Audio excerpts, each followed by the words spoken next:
Hey, welcome to Janktown.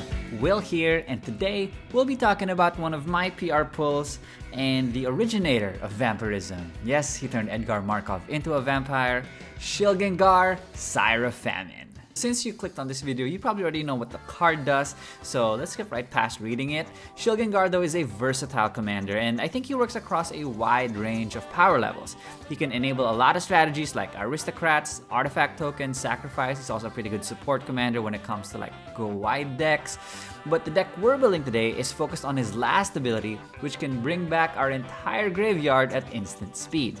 So since we want to build up to that, it's no surprise that the role of Shilgengar will be that of a build around. We want to fill up our graveyard and we want to make sure that we can get the 6 blood tokens when we're ready to pop off. And this is why we have an aggressive mill strategy. Now, getting cards in our graveyard is the key to making Shilgengar scary. And it's important that we skew our deck heavily towards creatures, and I'll cover the specific card choices later on, but we will be running over 40 creatures in our deck. Now, the graveyard is public information, which means opponents can see their impending doom. This makes Shilgengar a removal magnet, aka what I like to call a high heat index. When he hits the battlefield, any opponent that was sandbagging removal or a wrath, likely to fire it off. And so while protection spells are going to be important, it's also important to time our commander right. Now, I've heard people call Shilgengar undercosted, and you know, for his body, yes, he is a 5 mana value 6/6 flyer. It's pretty good. However, because he's got that high heat index, he really costs 8. You know, because we want to have that triple Orzhov hybrid mana at the ready, just so that we can do our reanimation trick on the same turn or on the end step right before our turn starts. This is a glass cannon style build, and so if we get disrupted or if things don't go our way, we can always just try to hard cast our threats instead. Not ideal, but we do need some ways to push through some damage to try and get the job done. Now, these 7 different themes of our deck are going to consist of our usuals of ramp, removal, and draw, but we'll also have self-mill, angels, vampires, and something we like to call UBP or utilities, bombs, and pets. Hopefully that sounds good to you. And before we get into our specific card choices, I just want to say thank you for clicking on the video first and foremost. And if you want to support the channel, you can always hit the like, share, and subscribe. Those things go a long way in helping the channel out. Getting into card choices now, and we're going to start with that aggressive self-mill strategy that I was talking about. Stitcher Supplier, Renegade Reaper, pair of ETB creatures that'll mill us like 3 to 4 cards, plus the Reaper is an angel. However, another way of milling is through Surveil, and Dog Detective lets us surveil too, as well as being like a recurring creature. Repeatable sources of Surveil though are Unshakable Tail and Kaya, which lets us surveil during our turn, while Blood Curdler and Mindrack Harpy are just steady sources of mill. To turbo out our mill game plan, Doom Whisperer lets us surveil 2 at the cost of 2 life, and we're probably milling everything that we see, while Angel of Suffering, on top of being an angel, also lets us mill whenever we take damage. Now, notably, all we've listed down so far are creatures, but some of the premium non-creature sources of mill are Perpetual Timepiece, which lets us mill 2 while also acting as like graveyard hate protection, Out of the Tombs, which can get out of hand in a few turns, and it also saves us a few turns from potentially just milling out to ourselves, and Ripples of Undeath, a new card from Modern Horizons 3, which is kind of like the bad Sylvan Library. Shilgengar uses sacrifices for blood, and angels are a quick way to get 6. There's something so metal about it, like thematically. I use the blood of angels to raise my army of undeath. Youthful Valkyrie and Righteous Valkyrie are a pair of low-cost angels with toughness higher than their mana value. The +2/+2 of the Righteous Valkyrie is just a little more of a bonus. I don't know if you'll really get it.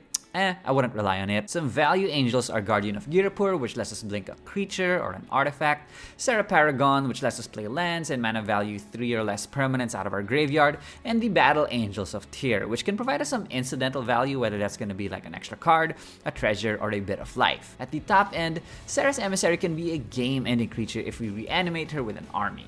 I mean, even if they're like just a bunch of small creatures, giving them all protection from creatures makes them all unblockable, and just hopefully we can close out the game from there. Speaking of protection, Archangel of Tithes protects our face, and it also messes up blocker math.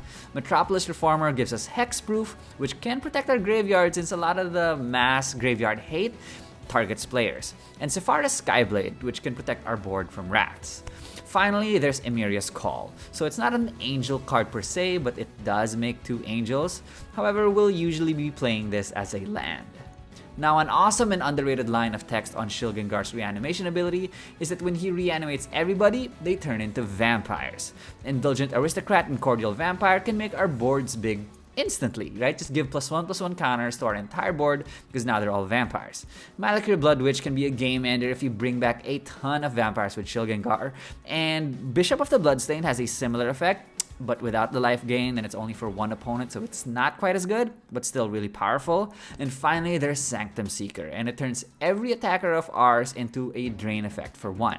Now, we typically want these cards in our graveyard, and so hopefully we'll be able to mill them, but if we draw them, we can always discard them to blood. Let's talk about the meat and potatoes of the deck, which is Ramp.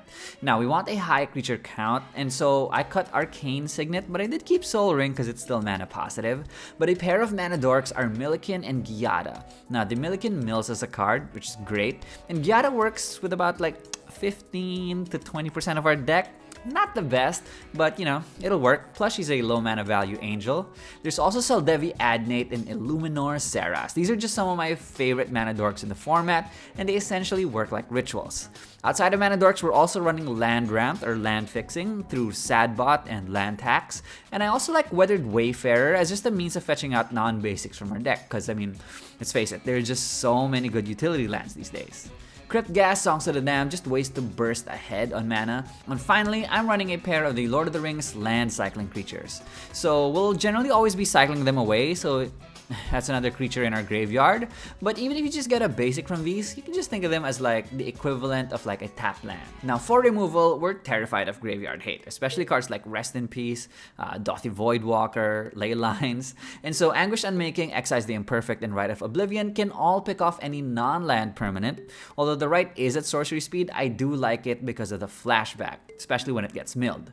Patron of the Vein, another vampire in our deck, snipes a creature, exiles it while also pumping up our team. And for Wraths, Nuclear Fallout gives -X while also giving us rad counters, aka more ways to mill. For my signature spellbook, we have Living Death. Just a redundancy to Shilgengar, able to just mass reanimate our graveyard without the hoops, also sacrifices everything on the board. Now, it doesn't turn on our vampire synergies. We aren't running a lot of vampires, that's why we really value having Shilgengar's ability do the thing. But hopefully the army will be huge enough to be able to close out the game.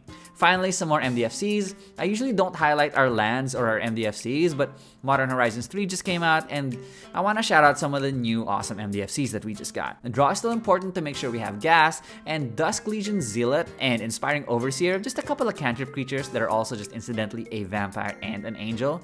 Spirited Companion, also just another cantrip card, just great in the early game. Wojciech Investigator can potentially spawn clues, which we can use to draw cards. And there's Furja, who is just another way to both draw and fill our graveyard at the same time. Now, some non-creature sources of card draw are Rowan's Grim Search, which can draw us 2 while also filling up our graveyard, Hostile Negotiations, which essentially lets us draw 3 and mill 3, and Moonlight Bargain, 5 mana value instant. It's a combination of like being able to mill and or draw 5. UVP time. Now, we touched on how important protection spells are, and Flare of Fortitude and Flawless Maneuver, the free spells that can just protect our entire board. We also run Eerie Interlude and Clever Concealment to be able to protect against exile-based removal while also protecting multiple things at once. Now, a nice trick is when someone is like firing off a Wrath and we have Shilgengar on board and nothing else. In response, we can reanimate our graveyard, use the new creatures as a way to convoke the concealment out, and protect our board that way. Then there's Glorious Protector, which protects the non-angels of our board. So this isn't the best since our best creatures are our angels, but just another way to be able to protect Shilgengar or our mana dorks if we're still setting up. I also like running Silence and Grand Abolisher just to reduce the chances for interaction, essentially giving us a free turn to pop off. Unburial Rites, a one-off reanimation spell that can be played from our graveyard, and finally, some other finishers in Mirror Entity, which turns our creatures into vampires and angels, plus giving them a base power of XX, and another MDFC in Makindi Stampede. Usually a land, but it's nice to have an overrun effect in a pinch. Now, I just want to highlight some cards that just didn't make the cut. Solemnity can be a feel bad, plus I don't know how relevant the finality counters or removing the finality counters will be, especially if we're hoping to end the game on the same turn. The Orb, it can get out of hand. We're already running so many mill effects and I don't want to mill out.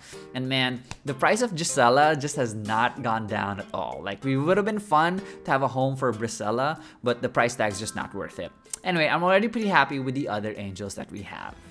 That's it for this episode. Hope you guys enjoyed that video. I generally try to stay away from like the ultra pricey staples. That's why cards like Black Market Connection, Smothering Tithe don't really show up in my deck lists. I try to keep it maybe maximum $10 to $15, maximum like one card. I hope you guys like that. And if you found it useful, I hope you could leave a like, share, and subscribe. Those things really help the channel out. The deck list is available in the description down below. You can follow us on Moxfield. We also go by MTG Janktown over there.